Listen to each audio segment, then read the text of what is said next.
Good evening, everyone. My name is Michelle Kurkjian. I'm the president of the Armenian Museum of America, and I am thrilled to see all of you here tonight. On behalf of the Board of Trustees, the museum team, welcome to our first on-site event in over 2 years.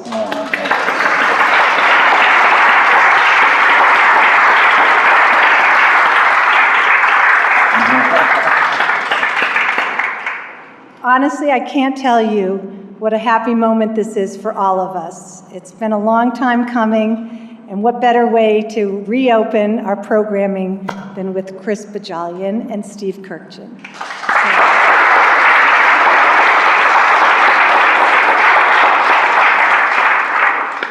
I would also like to note that tonight's event is hosted by our library committee, and I'd like to make a special note of thanks to Barbara McGarrian, who serves as our vice president of the board and secretary and of the executive committee, and has been also very instrumental in this. And so I thank Barbara, and I'm not sure where she is in the audience, but she will probably be here soon.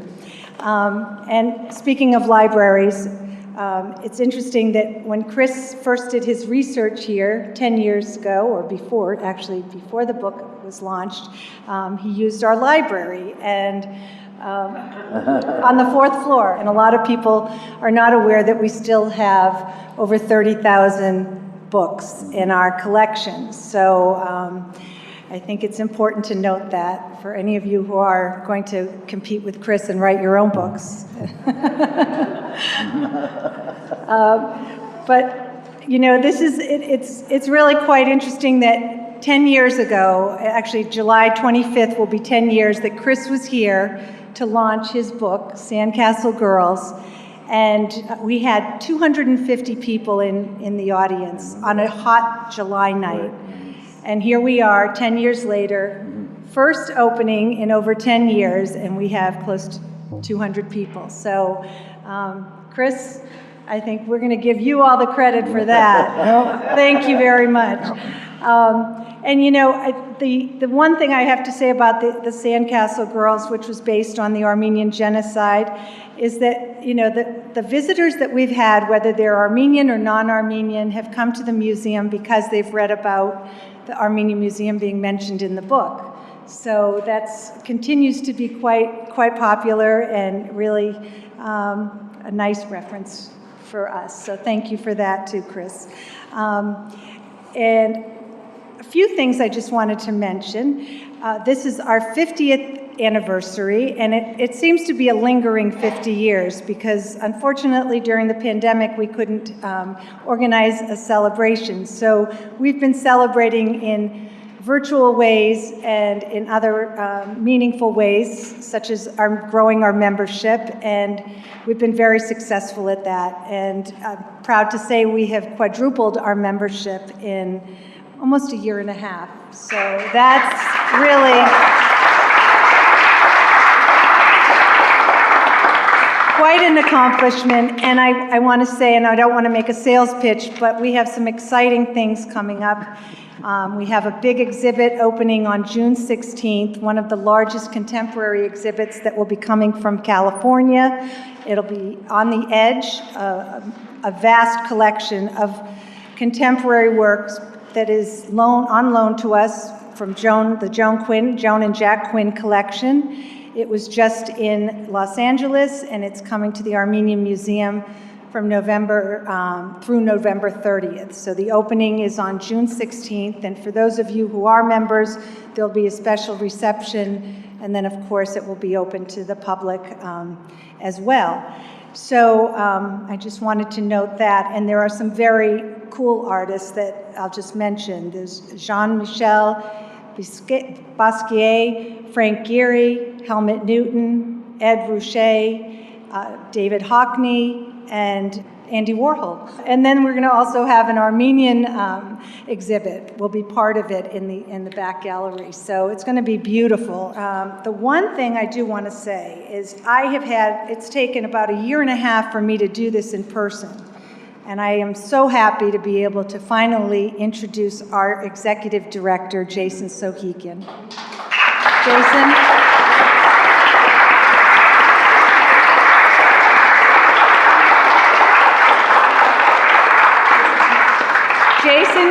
Jason joined the museum in November of 2020. 2020. Oh God, the years are just blending in. And it has been a complete delight working with you, Jason, and I thank you, and I thank the entire museum team. I would like to name everyone, but I want to get the program going. But each and every member who has contributed to tonight's event, I really want to extend a very special thank you, because it takes a lot of work, and we don't have a huge staff, so I really do appreciate everything that you've done. And I appreciate all of you being here tonight, and I hope you'll come back again in June for the opening of our exhibit, follow our programming, and just continue to support us, because we have a wonderful museum. And I want to say one last thing. I keep saying that, but I do. We have a scholar, Elisa, Dr. Elisa Turkmenian from Armenia, who has been here for 2 years. And Elisa has done an amazing job updating the scholarship of our museum and our ancient collection on the first floor. So the galleries have been updated. Please visit them when you can. And I'm sorry? This is Alyssa. And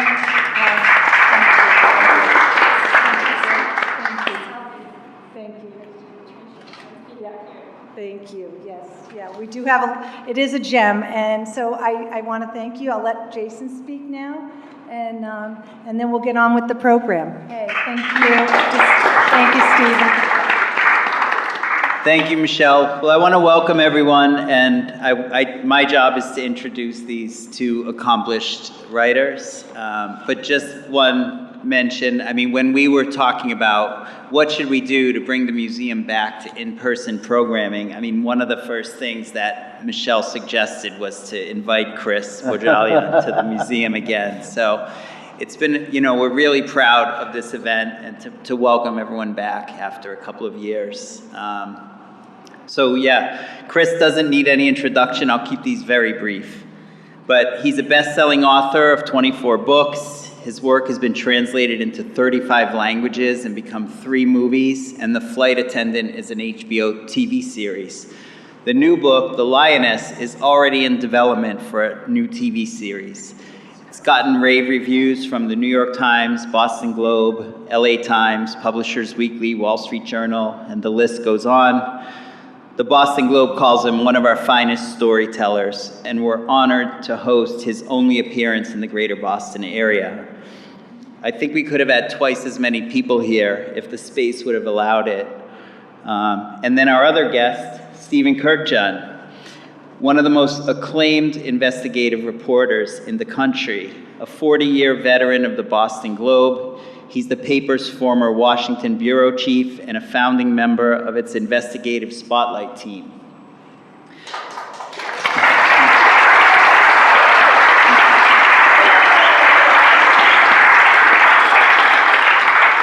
So it goes on. Kurkjian has won more than 25 national awards, including the Pulitzer Prize on 3 occasions, and he specializes in writing about political and government corruption.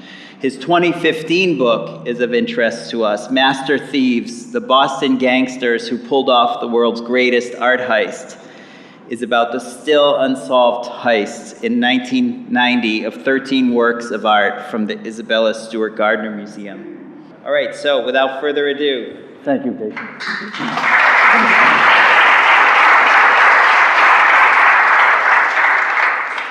Thank you, Michelle. Thank you, Jason. Thank you, An Unlikely Story. Thank you, Armenian Museum of America. Most of all, thank you, Steve Kurkjian. Now, before Steve and I have a conversation, I want to address the elephant in the room, the elephant on the safari, so to speak.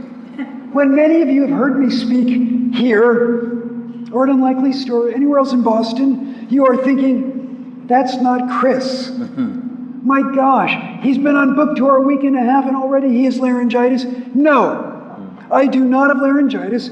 This is my new post-pandemic voice.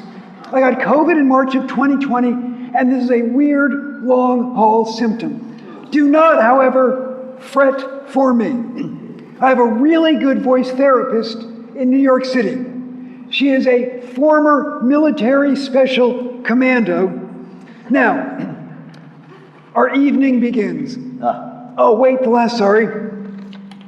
Among the questions, whoever's brave enough to ask questions, some of you will get the official The Lioness chocolate bar. I always bring the swag. We'll talk more about it at question and answer. So now here's my question to you. First of all, I can ask you two questions. Don't turn the roles, Chris. I guess, why in heck are you slumming by interviewing me, given all the work of the angels you have done? No one has done more. As a Pulitzer Prize-winning newspaper journalist, as a historian, than Steve to chronicle Boston the last 40 or so years. What is it about Boston that is such a great character? Have your notebook out as you visit us and visit the city, Chris. It has changed immensely, and it's going through a more rapid change than ever.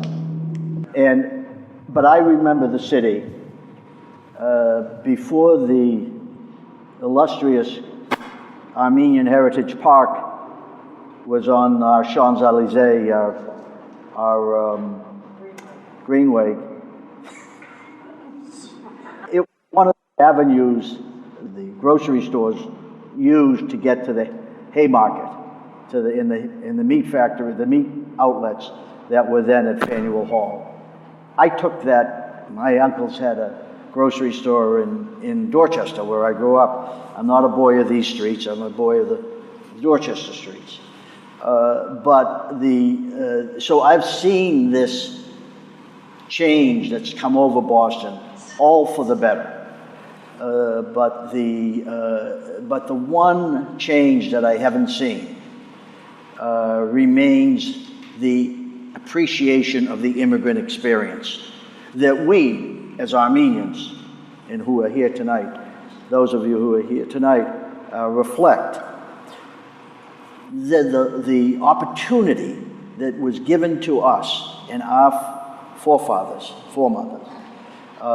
to bring this to our families, to bring this success to our families, it has to be now for the next generation.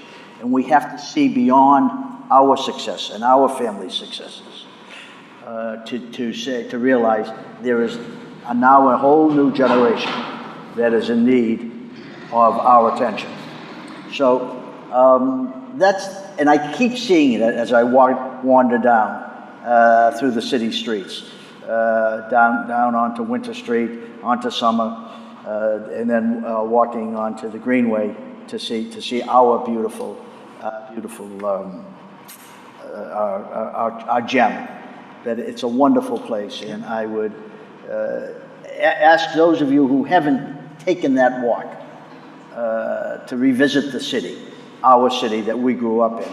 Take the Red Line to Ashmont and walk around and see those people who are still cleaning their lawns, still picking up after themselves, after the kids have made a wreck on a Friday night, still care that they want their presence to be seen and recognized in the city. It's still a beautiful, beautiful place. It's still an adopted home for all of us, but it's treated us wonderfully. So that's my gift to it. It's great. It's important. Let me talk a little. Let me do what I do better than answering questions, which is asking. Congratulations on your book. Thank you. As Jason says, your 23rd. I thought the 20th. I found 22nd. Let me quote what the Washington Post wrote in its review 10 days ago.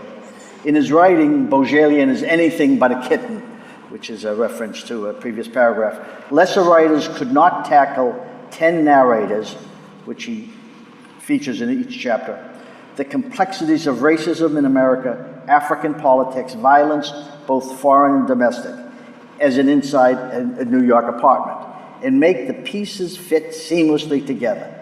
But Bohjalian, whose books include Hour of the Witch and The Flight Attendant, has shown time and time again that with him, you don't know what you're going to get, but you know the getting is good. It's terrific. Congratulations. You've done it again with this novel. What I'd like to explore at the outset with you is your creativity, where these ideas for novels and characters come from. And then, the most important thing, the discipline that you were able to maintain to keep rolling them out. Yeah. Faulkner says every novel starts with a scene that flashes in front of him. And that he built it, Sound and Fury, that incredible novel, he built it on seeing a little girl on a swing in her dirty breeches, as he called it. Yep. Yep. And her talking sass to her friends as she was on the swing set. That's where Sound and Fury came from. Without giving up too much of the story, tell us, where did you find this story? Where did I find the girl on a swing? Yep. So it's 2019 in the summer, and we are workshopping my stage adaptation of Midwives, and I go to a movie matinee. And when I emerge, the sky is cobalt, and it's really hot, and we've all at that moment, you're in the dark of a theater, and you emerge into daylight. And I thought to myself, my gosh, I love movies. Why have I never written a Hollywood novel? And so I decided I would. Now, I'm of a generation, or people a little older than me are of a generation, where the first movie they likely saw was Mary Poppins, Dick Van Dyke, Julie Andrews, The Dancing Penguins. Not me. My parents either had no filter or were going to take me to whatever movie the heck they wanted to see. So the first movie I saw was Bonnie and Clyde. I'm a little boy, and the first thing I see on the screen is Faye Dunaway completely naked. So I'm asking my mother, why is that woman naked? And of course, my most vivid memory of that movie are Warren Beatty and Faye Dunaway being machine gunned in the Bonnie and Clyde death car. There is a reason that my books are the way they are. So I decided that this was going to be set during one of Hollywood's golden ages, not simply because I'd never written about my childhood, but because even pre-pandemic, how we watch movies had changed. I was the only human being at that matinee. And it wasn't the first time I was alone in a matinee. And so I decided the era of The Exorcist or Jaws becoming part of the cultural zeitgeist for grown-ups was over. I mean, I still go to the big screen theater. Sometimes I saw The Batman on the big screen. But I saw Belfast on the small screen. A movie that in 2014 would have premiered first in theaters. So I decided the book was going to be set in a Hollywood golden age. Hollywood's biggest star, imagine Natalie Wood, finally gets married and brings her entire entourage with her onto a safari where it all goes to hell fast. That is what I knew. So I assumed I would go on a safari in 2020.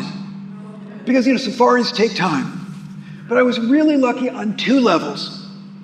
There was a cancellation, and my wife and I were able to go on a safari in October of 2019, which meant for the book was better, because among the things I saw was the great crossing of the Mara River by thousands of wildebeest and zebras. Everything the animals do in this novel, except when they are devouring human beings, are things I witnessed, including the crossing of the Mara River, which led to, yes, as a vegetarian witnessing wildebeest brought down by crocodiles midstream, or right by our Land Rover, a lioness grabbing a wildebeest and bringing her cubs their next meal. So I was able to research this book in October of 2019, and in 2020, it was a lifesaver. It was a lifesaver professionally because the book is better, because I'd been to the Serengeti. Yeah. I'd had those out of Africa moments, those Hemingway moments. I'd understood firsthand the colonial world that fortunately we evolved from in the 1960s and 1970s. And it was a lifesaver for me because I wrote this book in 2020 when I had just lost my voice. So I literally could not speak. The first Zooms I did for the Red Lotus in 2020 were virtual, of course, And my daughter was my voice, because she knows my work so well. So while we're all Zooming and speaking on the phone and FaceTiming because we're quarantining, I couldn't. It was my lovely bride, our daughter, and our new dog. That was pretty much my pod. Now it would grow, but if you will look at the dedication inside the Lioness, you will see it literally says, "For my pod in 2020 and the first half of 2021, you were my safari. When I was hanging on by my fingernails, you gave me your hand." Lovely, lovely. That's nice. Beautiful. Chris, I've always marveled at your productivity. Most of us have the great American novel inside of us, but we daydream about it. You get to work on it. Can you give us some feeling for your discipline, how you pick it up every day? Yeah. And secondly, when do you get surprised? Do you get surprised as you do your work? Steve asks two questions. One is about discipline, and one is about surprise. And I'll go with the discipline first, because it segues to surprise. Prior to the pandemic, I wrote every day, and I would be at my desk at 6 a.m. And I would write until lunchtime. That changed in the pandemic, not just because it was a pandemic, but because my lovely bride had this idea in January of 2020. We've never had a dog. Let's get a dog. So we got a rescue from Texas. Many of you seen on Instagram or Facebook with me, Jessie. And we got Jessie February 2020. And my big concern was, I'm going on a book tour in March of 2020. We're never going to bond and she's going to hate me. That didn't happen. As we know. So now I get up any time between 6 and 7 that Jessie gets up, and I suddenly feel this 43-pound rescue pit bull's tongue on my face. And we go for a walk. I live in Vermont. We go into the woods. We find wild turkeys. We find deer. I was able to be a dad once again when I had Jessie with me in the woods. In terms of discipline, I'm not at my desk at 6. I'm at my desk at 7:30 or 7:45, and I don't care. I'm still trying to write 1,000 words a day. And sometimes, that means I have lunch with my lovely bride at 1 instead of at 12:30, or we have lunch at 1:30, because she's an artist, and so she works from home too. And I write 1,000 words a day on the assumption that they will not all be good. But as Jodi Picoult has said, it is easier to edit garbage than a blank page. You just get something down. Now, you asked about surprise. And I am, on my best days, surprised. Because I never know where a book is going. I depend on my characters to take me by the hand and lead me through the dark of a story. You're writing nonfiction. When you're asking questions, when are you surprised? And when are some of the moments in your astonishing career when you've been most surprised? Well, it's the synthesis.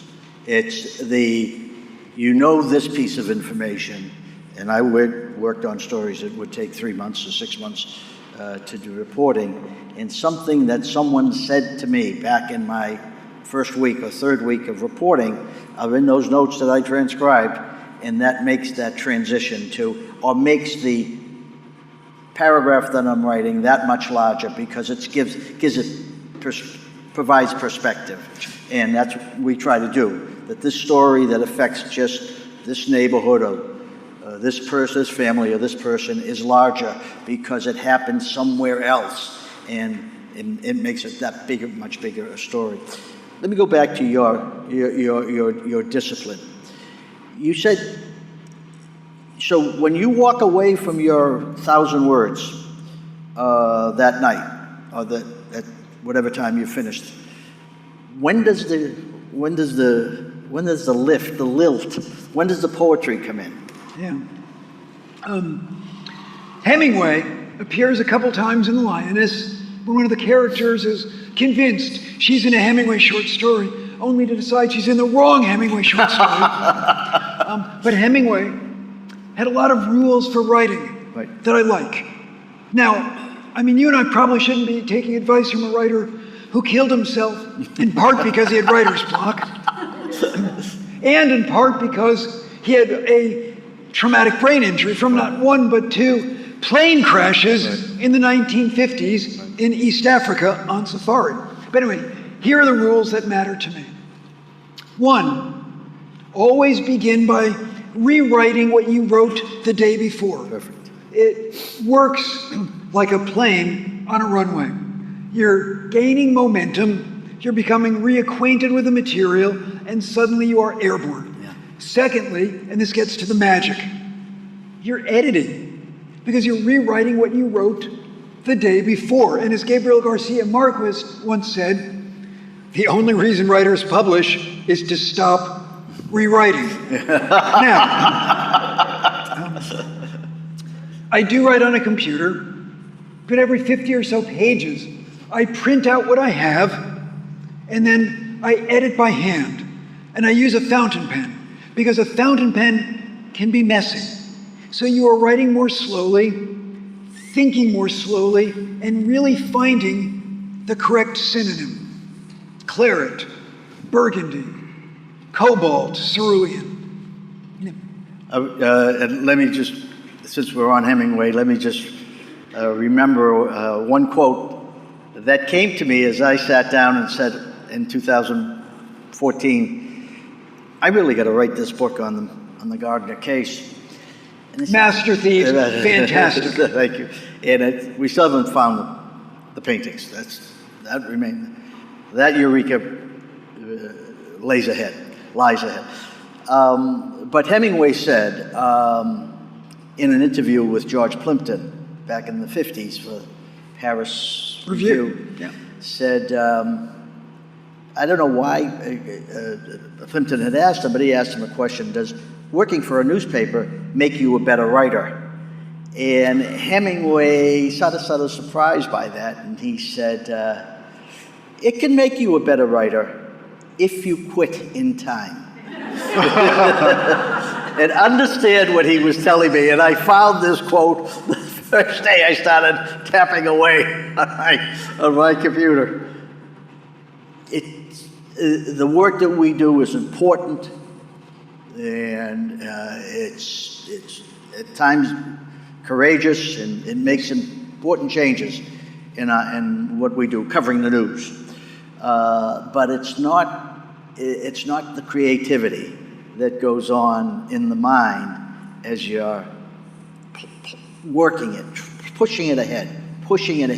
What is going to make this interesting? Where does the poetry come from? The poetry comes from the newspapers finding something fresh. But you don't need, your work does not need something fresh. It needs something interesting and something surprising. And again, you've done it with this. Thank you. But, I mean, one of the things is, I love journalism. Yes. I love reading you. I love reading newspapers. So, two things. First of all, every chapter of the Lioness begins with an excerpt from either the Los Angeles Times, Real News, or the Hollywood fan magazines of the 1950s or 60s, which were kind of pre-Twitter news. Right. There's a weird notion of, I know something you don't know, and even if I don't know the truth, I'm going to say anything. And they would often begin with one true fact and build from there. So I had the best time using newspapers and Hollywood fan magazines in the Lioness to do two things. Remind you what's going on in 1964. There's a Cold War proxy war in East Africa. There are Russian mercenaries on the way to the Congo. The CIA is experimenting with, wait for it, LSD. And this is, all important stuff you get in the book, not from a information dump. There's nothing worse when one character says to the other, did you know that on September 10th, a particular CIA agent was given LSD? No. What hour was it? And these brief moments in the book were really valuable. And the other thing they do is because in a third-person novel, think on the 40 Days of Musa Dagh, there are a lot of characters. But in a first-person novel, when there are the same amount of characters, we are easily confused as sentient beings because we grow accustomed to a narrative voice. So to make it work in The Lioness, to have a lot of characters, each chapter has the character's name and has an excerpt from a newspaper or fan magazine about him or her. So you're reminded that, oh, Reggie Stout, he's the publicist who was on Okinawa. Ah, Carmen Tedesco, she was the ultimate B-girl actress. Or Terence Dutton, he is the Sidney Poitier stand-in who's got a really close, friendly relationship with Katie Barstow, which of course the Hollywood magazines turned into something evil and awful and licentious.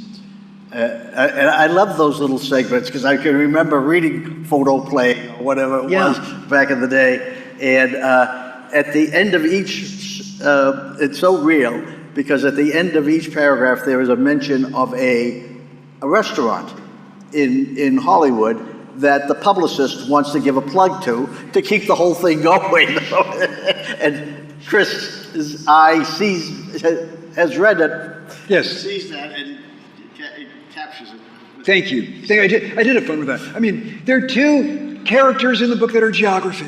I mean, you have made Boston a great character. Just an unbelievable character. Yeah. And in The Lioness, the two principal geographic characters are Hollywood and the Serengeti. Right. And the Serengeti is almost exactly as it was in 1964. Hollywood has changed, but there's still Musso and Frank. There's still the Chateau Marmont. There's enough of old Hollywood that you can feel, especially when you're on Sunset Strip, that it's 1964.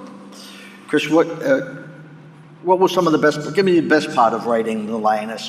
What was the opening that you had that said, oh, that's where the story is? Okay, not a spoiler, two moments. One moment, imagine two Hollywood icons fighting off hyenas at a baobab tree over the course of a really long night and a really long day. I had the most fun writing those chapters because it felt to me like a small movie in the midst of the novel, its own short story, which brings me my other favorite moment. My favorite character in the book might be either Terence Dutton, Reggie Stout, or Carmen Tedesco.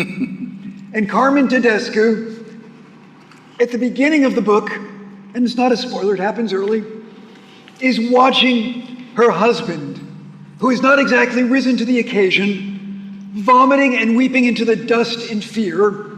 And she thinks, oh my God, I've married Francis McCumber.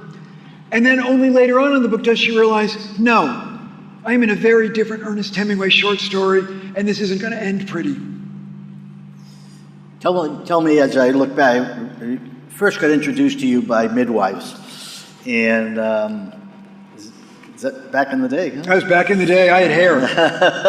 And you were writing for the Burlington Free Press at the time. Yes, actually, yes.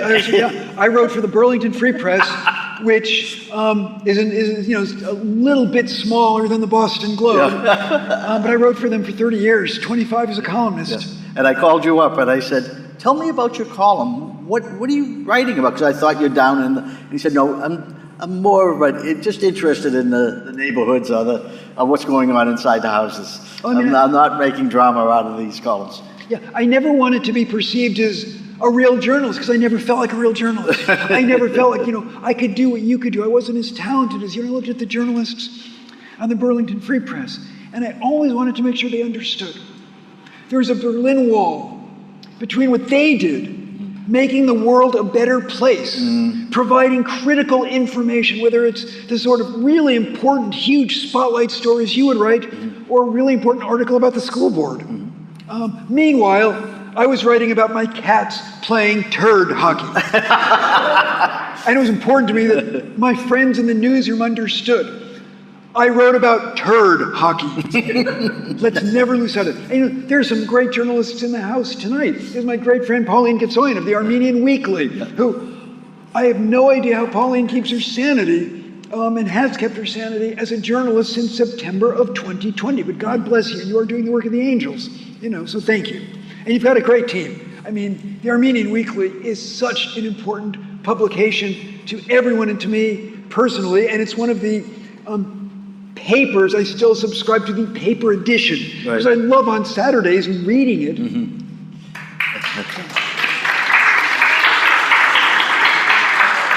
And as well, give a mention to the Mirror Spectator.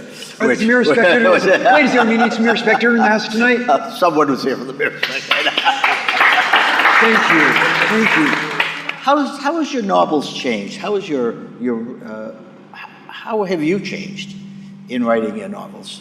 What is a Chris Bohjalian novel different? And if I ever use my name in the third person, just shoot me. You can use it in the third person, but I can't. My novels have changed since the advent of streaming television and premium cable. Oh, good. I believe how we consume information has changed. How we read books, newspapers, and movies and TV. We want something different. And in terms of books and novels, there's a synergy. The Wire, Sopranos, Breaking Bad, Mad Men changed how I watch programming and how I write. My books were much softer in terms of the opening. It was a more slow immersion into the deep waters. Now, I'm just going to take you and drop you right into it. And you can almost see that segue 10 years ago in the Sandcastle Girls, where I added this prologue, which felt more like me, my older books, which is gently comic. And then you get to chapter 1, which is a group of Turkish gendarmes bringing Armenian women in from the desert, and I wanted it to be horrifying and wrenching and immediately put you into the deep woods. And my books now are all like that. I'm more likely to begin with a woman waking up next to a dead guy far from home. Oh, there you go. If I'd written The Flight Attendant 10 years ago, I very likely would have begun with her learning to be a flight attendant.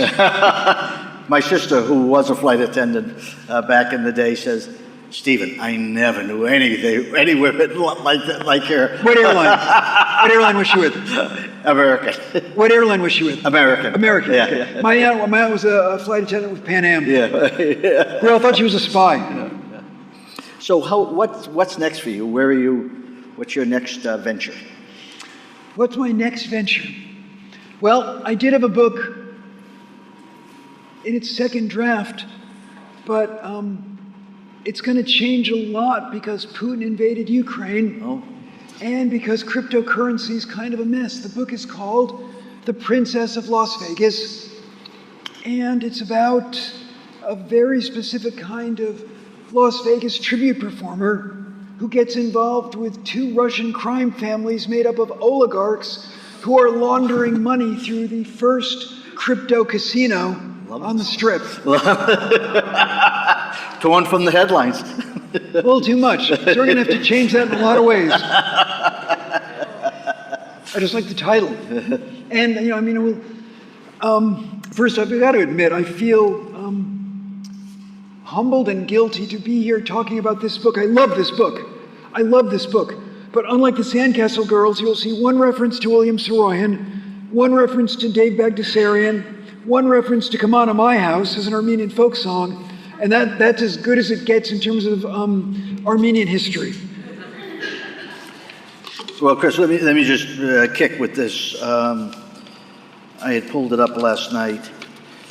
You give lie to the to what Saroyan said in that famous ending of the Armenian, when he said, "Our literature is no longer read."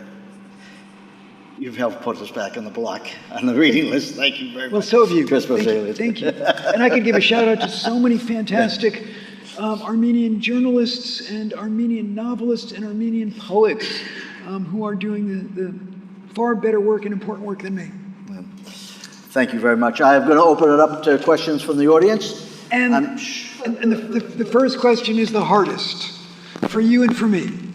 So whoever asks the first question gets an official Lioness chocolate bar from Lake Champlain Chocolates. And I see a hand already going up. It is designed to replicate the novel in that it is East African sourced chocolate, Ethiopian Burberry spices, candied coconut, and if you were to buy one at a Lake Champlain Chocolate store or online, you would be giving $2 to Fair Trade USA to support women in agriculture in Africa. And oh yes, and what's your name? Hi, Janine.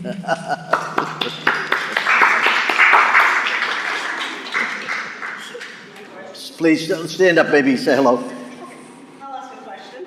So, Is it Shannon? it's Victoria. Hi, Victoria. We're friends on Facebook. Thank you for being here. Anyway, I have a favorite quote from the book, and I wanted to ask you what this meant to you, and I also would like to know how you got to the title, the creative part, the inspiration. So my favorite line was that the outdoors isn't a place given to boys or girls by their parents.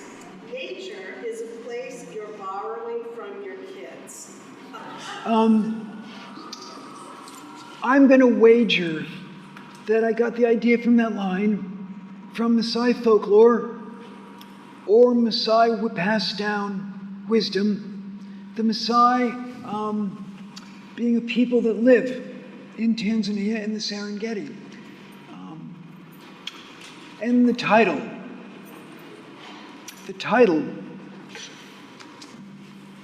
comes from my desire to originally call the book The Lions of Hollywood, which is what these aficionados, these publicists, managers, and actors call themselves when they go on the safari, expecting to just watch giraffes pacing and elephant mothers prodding their progeny in front of the camera. But The Lions of Hollywood felt too much like a book about 1930s Hollywood tycoons. Like I was writing another Fitzgerald's The Last Tycoon, or, another Light of the Locust by Nathaniel West. Right. And I also felt that the irony in the title would be lost. And then I thought about books like The Flight Attendant, The Sandcastle Girls, which are named after characters in the book. And I thought, let's name this after a character in the book, and I will let you readers debate amongst yourselves who is the lioness of the three women on the safari. Yeah. Alice? Thank you. I wanted to ask you about writing the book with so many characters going from the past to the present, etc., versus writing a book linearly in one voice. Do you feel it's richer? Do you think it's more interesting? Just why do you use that mechanism, so to speak? Why did I have multiple characters? Most third-person novels, most novels, first-person novels too, have got a lot of characters. If there's any difference between the Lioness in a traditional third-person novel, is I hope I've actually made it easier for you to know who's speaking, because you've got a chapter title letting you know who the character is, and you've got a transcript from a newspaper reminding you who the character is. And you raised a great question. I wanted to have a sense of dread, and I wanted you to care when a character was killed. And so I think what I was trying to do, and your question is a creative writing professor questions brilliance, I structured it that way so that when a character was killed, you'd be upset. You'd care that I've killed a main character. And I always viewed this book from the very beginning as Evelyn Hugo meets Jurassic Park, or the Poisonwood Bible meets And Then There Were None. Not everyone is going to get out of the Serengeti alive. It's a great question. I have a question. Hi, Michelle. Would you like a candy bar? Oh, but they look good. No, we'll give it to someone. I do. Well, thank you. I can't refuse. Thank you so much. I do have a question. when you're writing a book, are you, as you develop a relationship with the character, do you find it hard if you kill off that character, or do you want to keep the character going? Do you know that you're going to do that as you're writing? Because sometimes, I mean, I guess when you're writing a series, or whether it's a TV series and it's a popular character, you want that character to survive. Do you feel the same way? Do I feel that a popular character should survive? I would have killed Harry Potter at the end of book 7. I mean, my gosh, I like books that break my heart. I like books that leave me closing the book and just being shocked and just thinking. So I've killed main characters that all of you have cared about in The Sandcastle Girls, The Light in the Ruins, The Guest Room, Skeletons at the Feast, arguably The Flight Attendant, certainly The Red Lotus, Hour of the Witch, we don't necessarily kill a good person, but we might. I don't want to ruin any endings for you. And The Lioness was just continuing that trend of Michelle shamelessly doing in people you care about. Do you ever delay it because you're getting connected with that character? Do I ever delay it? No. When it's time for them to die, it's time, yeah. Do not ever put me in charge of your living will if you have doubts. Hi, I'm Liz Kurkjian. I'm Steve's Hi, sister. Liz. I have to tell you, Chris, I have read most of your books. Loved Sandcastle Girls, although it Those are amazing. was a hard read. Thank you. It was a hard read. I had to put it down several times.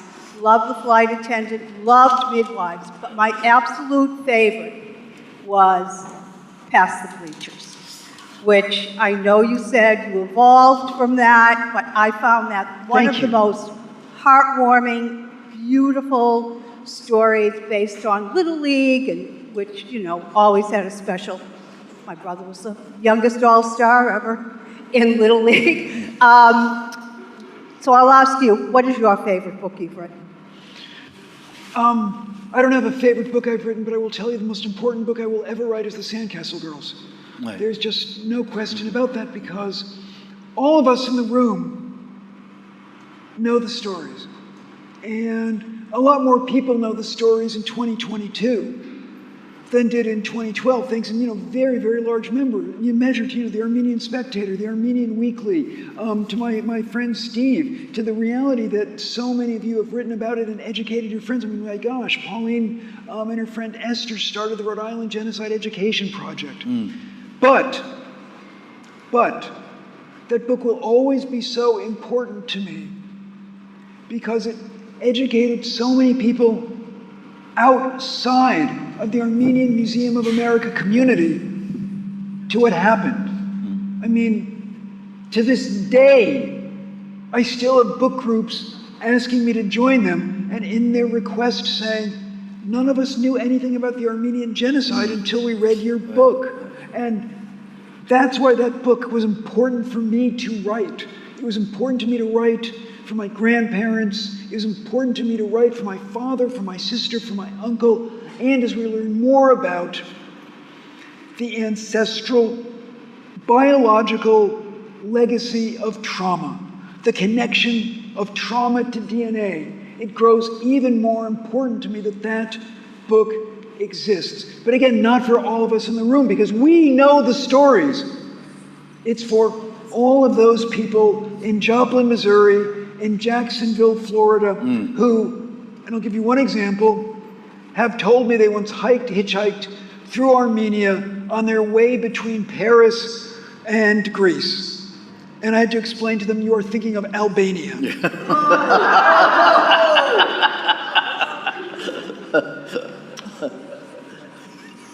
And my question is he mentioned earlier about your progress from your earlier works. And is there any chance that your first two works will become in print again? Because I'm having trouble finding both Hangman and Killing in the Real World. And what did you say your name was? I'm Sorry? Your name is Rob? Rob, yes. Rob Daigle? Yes. Thank you for making the drive, Rob. You're amazing. You're amazing. What are we missing here? Yeah, Rob and I are friends on, is it Facebook or Instagram? They're open book, thank you. Am I ever going to put my first 2 books back in print? No, never. I am responsible for the single worst first novel ever published, or none, and there's a Boston Globe story I'm about to tell about it. Let's hear it. How bad is my first novel? Well, I write it while working in New York City for an ad agency, and my wife and I moved to Vermont, and the book is published in August of 1989, and one Sunday afternoon, my wife gets a phone call from her college roommate who lives in Boston and says, guess what? Chris's new book, it's reviewed in today's Boston Globe. This is my first major newspaper review ever. And my wife says, is it a good review? And her roommate says, thinking much more quickly, I don't remember. So my wife says, can you read it to us? And her roommate, thinking much more quickly, says, I would, but I've already bound up the newspapers and taken them down to the apartment basement. Now, this was 1989, before you could go www.bostonglobe.com and assess the carnage. And this is the last paragraph of the review. Although Chris Bohjalian attacks his first novel with real energy, his writing is styleless and without grace, and the quaint St. Martin's tradition of citing the editor in the acknowledgments in this case did absolutely nothing to ensure the quality of editorial detail. Now, I will tell you one more thing about that book. It's the best part of the book, Rob. I'm working at an ad agency. It's my job right after college. I don't know any writers. The only writer I know is this guy who works at the ad agency. He's a creative director. So I asked him if he'd read the book and blurb it, and he was really kind. He did. And this was so long ago that my blurb is A, by James Patterson, and B, James Patterson is described as James Patterson, author of Black Market. It's still a terrible book. James is just a very nice man. We have a successive book editor with us tonight from the Boston Globe. It's good to see you again, man. I thought it was you, Jim Kincannon. I've got to tell you, Jim was such a great editor. I loved Jim to talk to you about books, because this was the day when we actually would talk on the phone about books and email about books. And an example of Jim's prescience and what a great book editor Jim was is among the books Jim assigned for me to review was a book called Tinkers, which would win the Pulitzer Prize. And the only major newspaper to review the book was the Boston Globe, because Jim was the only book editor who said, this book merits further people reading it. So Jim, thank you. Thank you, Jim. I didn't know that. And it won the Pulitzer that year.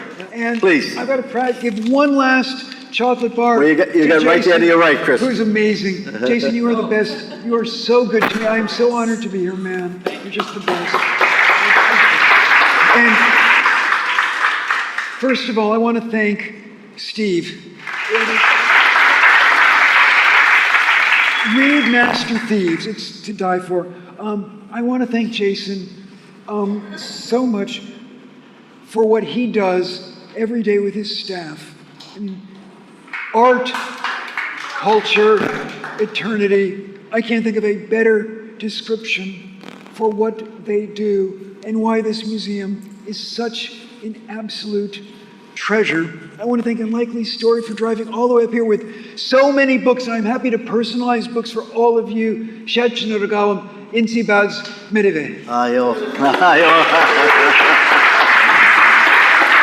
Thank you, Chris.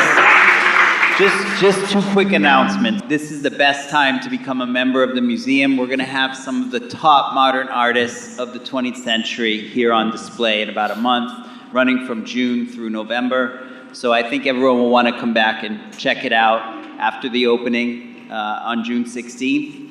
And just the other thing, like Chris said, he has signed copies of the books available. we want to try to, we haven't seen our members in a few years, actually. This is the first event, so we wanted to try to give them a little bit of, preferential treatment. So thank you very much. Congratulations.